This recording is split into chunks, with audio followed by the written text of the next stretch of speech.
We're working on an application where we have a K50 light.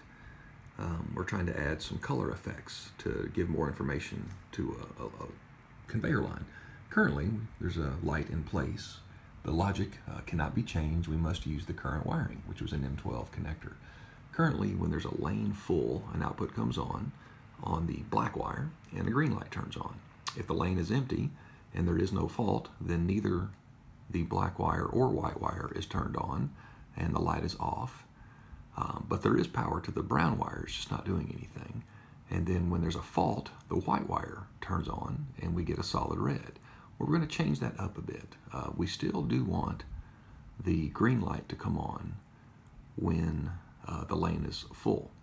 And so since the brown is always going to be on, we're going to have this one set up so that when black and brown come on together, we're going to have the green light come on steady. If the lane is empty, the brown is still going to be hot because it's always going to be hot. So when the brown wire is hot, nothing else is, we're going to have a green light come on steady. And then if there's a fault, then that means we're going to turn on the white wire. And of course the brown is already on. And what the customer has requested is that instead of a red steady, we're going to do a 50-50 rotate of blue and red. Now in this software setting, I chose the low intensity only because the camera gets washed out with the bright light. You probably want to leave it on high for your real application. I've put a little bubble wrap over the light because it does help disperse the colors, because again the bright light kind of washes out into the camera and it just looks super bright. So here we're going to give it a shot. I can simulate that with this excellent Pro Editor software from Banner. So here we're going to simulate basically a lane empty, which means we're just going to have a brown wire that's on. So there you'll see we get the yellow light steady.